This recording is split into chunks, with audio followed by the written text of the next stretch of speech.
So, I'm gonna talk about Naziah Harris. Just like, I don't know, I just have mixed feelings about some of the stuff I've been seeing online. I also can't figure out when the next court date is for Jarvis. I was like trying to Google it. I think I may have seen somewhere March 19th. Could be wrong about that, but I couldn't find it anywhere, like when his next court date is. And I wonder if how things have kind of blown up on social media has had any influence or impact on like when they're choosing to schedule the next hearing. Maybe not. Probably not, but I don't know. It seems like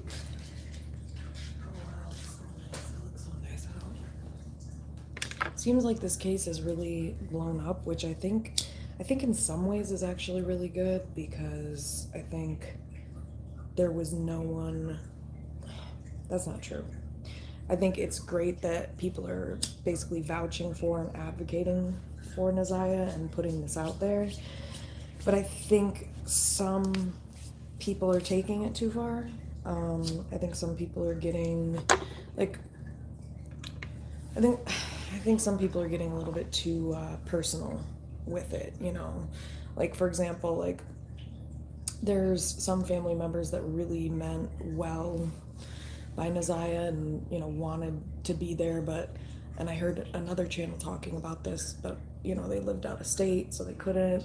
A couple of the family members that seemed like they would have been really helpful had they, I don't know where they lived, but the other thing people have to keep in mind is like legal guardianship. Like, Shannon had legal guardianship of Naziah, so it's not like they can just easily come in and just take Naziah. You know, that's the problem with all of this, is that, you know, and that's the problem with CPS, is that that little girl probably should have been taken away a long time ago and given to a healthier family member. And I do want to address and just put out there the healthy family members that she did have, that I think deserve recognition for their part in attempting to help this little girl. And a couple of them that I've come across on the internet include, or that I've seen in the trial. First, I want to say Jarvis's sister, Tijuana Butts. She apparently, I haven't looked into it because I don't want to get into people's business. I think that's annoying and it's inconsiderate and disrespectful, especially with stuff like this. This is very sensitive and it can be very triggering shame-wise, especially for people who grew up in a family dynamic that was enthralled with sexual abuse. Not speaking from personal experience, but I would imagine that would be pretty shame-inducing, you know, to have to deal with this and go through this and see, your own brother doing this sick, crazy shit, and then having all these random fucking people on the internet judging you and your entire family over it. And that was something that she posted recently, which, I mean, here's the thing. I have mixed feelings about it, because there's also some channels that I think that are reporting on the case that are doing a really great job, and I think are helpful for putting information out there and just giving people more of an insight into what Naziah's experience was, and also just like some of the ways that some of these content creators are approaching it is like really creative and shit like that. So it's like I have mixed feelings about it, because it's like on one hand I think it can be really great and helpful that people are putting this information out here so that people know what happened to this little girl, but I think also, you know, maybe there should be some limits to it, because these are still people's lives, you know, and there are people that were surrounding this little girl that did care about her and love her that couldn't step in. And like I said, I think Tijuana, his sister, Jarvis's sister, was one of those people. I think it was Kiwana. I think Kiwana, I don't know if she was a cousin. She's Naziah's cousin. And then her great aunt – was another person, and then I think Roxy Rocks, her cousin, So that's like 4 or 5 people, 5 people. So again, I know people are talking shit about Shannon and the grandma, which I don't blame you, but I think just also keeping in mind that there are family members out there that did try to protect this little girl, or did what they could, and it's painful for them to experience this and go through this, and shame inducing, and then on top of it to have the whole internet clowning you, I'm sure probably is kind of rough. So especially, I'm in particular talking about these women that did try to help her and did what they could, but again, there's legal binds to this shit. Again, it's not like those women could just like, oh, let me go pick up Nazaya. It's like, no, that's illegal. That's kidnapping. It's not a thing. So it's not that easy, And to be honest with you, it's not that easy to get your rights taken away, especially as a female, at least as far. I think it's gotten easier over the years, but back in the day, that was unheard of. So maybe like, whatever. And basically just saying 444 on the clock, that I think people need to have a little bit more respect and consideration for some of her family members here. And I'm not talking about Shannon and her grandmother, because it sounds like both of them have some serious issues. In particular, the grandma, I don't know so much as with Shannon. I've heard her speak some, a couple times, but either way, point is, there's other people that did care and did try to figure out what was going on, but you have to understand that sexual predators are like masterminds at manipulating and keeping things a secret and sweeping shit under the rug and being elusive and being shifty. They're very shifty. Predators, sexual predators, and that's how they get away with it. But, I'm starting to realize that one sign of predators can be like, I don't know, like really creepy, shy, like super shy, quiet types. That's kind of, not saying that's the case for every predator, because obviously there's like overt narcissistic people and covert narcissistic people, but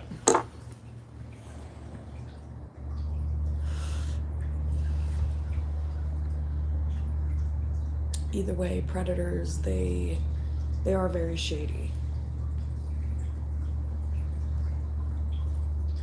You always just have a feeling that they're hiding something. But you can't ever pinpoint it because they're so fucking manipulative. So again, for people saying that Shannon and the grandma knew, I don't know about that. Maybe on some level, but I think people would be surprised at how deep ignorance runs, especially in some of these dynamics, like with sexual abuse. Like, it's pretty, like, the ignorance is very high because most of the adults in that circumstance have been through that and not healed it. So Shannon was sexually abused, Jarvis was sexually abused, the grandma clearly was. None of these individuals healed from this shit. They just passed it down and passed it down. So is it possible that nobody could have known? I think it's one of those things where it's like there were probably signs, but because of this secretive dynamic of sickness where people, sweep shit under the rug, or it's like they look into it, but they can't find absolute proof, so they sweep it under the rug, shit like that. So it's like, did they know? Probably on some level. They had a feeling, or they knew something was off, but again, that's a part of the sickness of this generational trauma pattern and dynamic, is secrecy and avoidance and fear and manipulation and a lot of different things.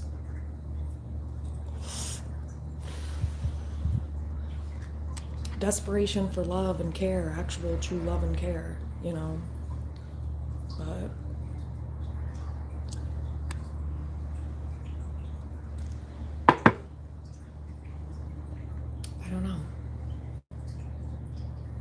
like I said, I kind of want to do a reading on it, but I also kind of feel like, I don't know, I just keep coming across all of these videos talking about her family, getting in depth, you know, like kind of like really getting into her family's business, like going on social media pages and shit like that. And, you know, there's nothing wrong with doing that if you want to do that, I guess, but like, I'd just say, I think people need to respect the privacy of some of these family members, like Tijuana, and shit like that. And because Tijuana posted something recently where she mentioned this, where she said that she's like tired of people talking shit about her family, and basically, can everybody just like back the fuck off? Which I think is valid, and I think it should be respected. And so that's why I came on here, just to say that, you know, I've talked, not even talked shit, I mean, I've stated a lot of harsh facts about Naziah's family members, but I also want to touch upon the people that, you know, wanted to do something, the people who were good people that really, it was out of their hands. And I think that's what's unfortunate about abuse and about some of these trauma dynamics, is that there are extended family members that may know this is going on, but again, I go back to the legal shit, like it can be tough. And it sounds like they did try, it sounds like some of these family members did try to intervene, but again, you know, the court system is not as just. It's not just, actually, I'm just being nice. So it's not typically just. Sometimes it is, though. So I'm basically just saying, I think people need to people can do whatever the fuck they want. They don't need to do shit. But I was gonna say, I myself am recognizing this and taking that into consideration, and seeing other people's pages, and just recognizing that I think some people are taking it a little bit too far. They're getting a little bit too personal. They're going a little bit too deep into these people's personal lives, and it's a breach of privacy, or a boundary rather. I mean, I get it, they're posting in public spaces, but yeah. I just think people need to be a little bit more considerate of that, and how shitty and uncomfortable and painful this probably is, definitely is, for these other family members who are innocent and have done nothing but tried to intervene. Like I said, I don't know all the details. You can find interviews, I think if you go to the Victim Advocate Network, I think, or Victim Crime Advocate, I don't know, something like that.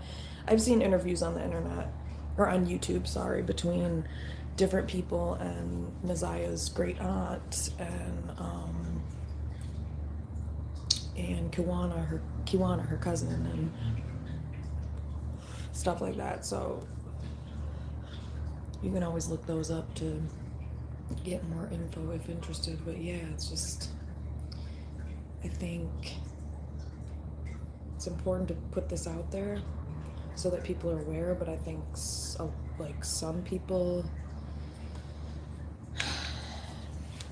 I guess it's more of a question. I wonder if some people are using it to, like, for the wrong reasons. If they're putting the story out there, putting what happened to Naziah out there for the wrong reasons. But yeah, that was just on my mind, is that I keep coming across this shit, and it's kind of stressing me out.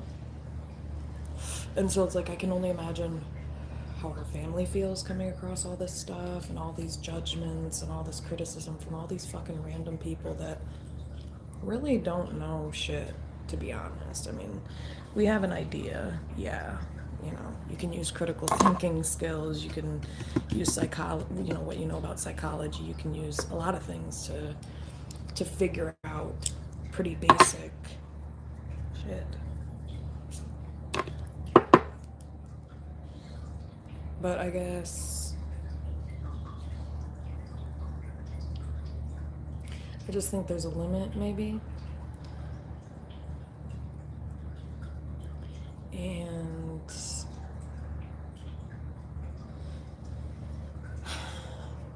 I don't know. I gotta take a break from it. I can't be focused on that every single moment of the day, because that's the other thing, is mental health, you know, is really important.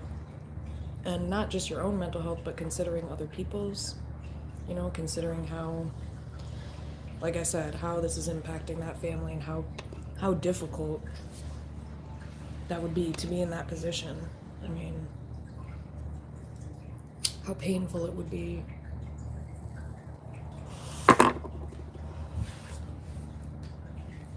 So I guess this video is more so to call for compassion and empathy for Naziah's family,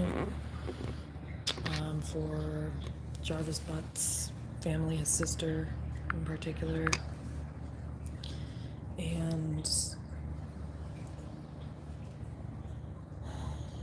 taking into consideration how these things are impacting them as well, because they're definitely probably looking on YouTube and all these platforms to, you know, to see what people are saying, and that could be just adding to the stress. So I do pray for both families for sure and send healing energy, but this is something I wanted to touch upon because I think a lot of people are ignorant to trauma, and so they judge people based on decisions that they make from a traumatized mind. And I know some people are going to say, well, that's not an excuse or whatever, and no, it's not actually, to be honest with you, especially if you're talking about criminal behavior. It's definitely not an excuse, because there's many people who have been through trauma in childhood that don't act that way in their adulthood. You know, there's plenty of people who have been sexually abused in childhood or physically or verbally abused, and they grow up and they don't perpetrate or against or harm other people. So no, that is not a cause of criminal behavior. But yeah, no, it's not actually. It's thinking errors. I've been doing a lot of reading on criminal minds, and really what it comes down to is errors of thinking, which do develop from trauma patterns and like all the stuff I was talking about before, like the secrecy and sweeping shit under the rug, but also patterns like lying and I'm trying to think what the book brought up. It was talking about like lying.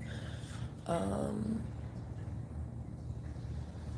have to go back and look into it, but yeah. So there's no excuse. There is no excuse. But for the family members that did not commit crimes that are in this dynamic, that, you know, clearly have done what they can to improve, or, you know, I don't even really know. I don't know their lives, so I can't say that for sure. But like, clearly they're not criminals, at least not that I know of. So yeah, everybody, you can have. It really just depends on the person. It's how the person thinks. Because there's a lot of circumstances where, you know, you have two siblings where one ends up a criminal, and you know, you grew up in the same circumstance. One ends up a criminal, one doesn't. Why is that? Because it's really not about the environment. It's really not about trauma, actually, to be honest with you, it's not. Because again, there's plenty of people who've been sexually abused that know that that's wrong and would never, ever, ever do anything to hurt a child in that way. Same with people who've been verbally or emotionally abused or physically abused, things like that. So really, it's just an issue with thinking. And I don't even think it's necessarily an issue with thinking, other than like lying and just being immoral and not really caring, you know, lacking empathy and lacking the care to consider that, like, because they know, morally speaking, that like, yeah, this isn't right. They just don't care. They understand it logically, they just don't give a shit. So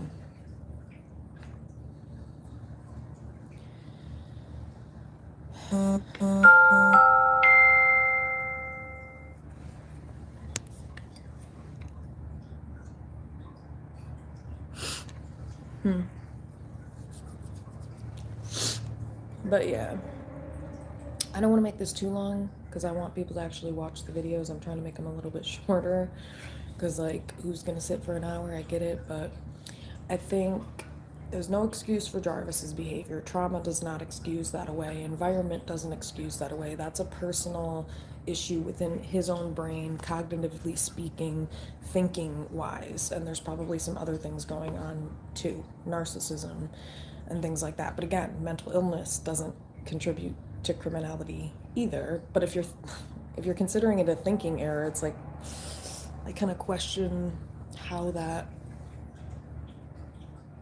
could be, because mental illness is usually people who have certain mental illnesses like narcissism, sociopathy, psychopathy definitely have thinking errors and they lie and shit like that. So I don't know.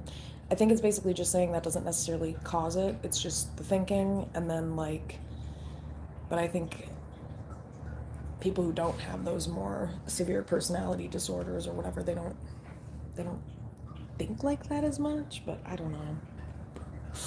Because also, the research I've been doing says that doesn't matter apparently, so I'll keep you updated on that. But other than that, I think just having some compassion for the family, because they didn't ask for this shit, or the women that have tried to be there for Nazai did not ask for this shit, so I think they deserve the respect and privacy that they are asking for.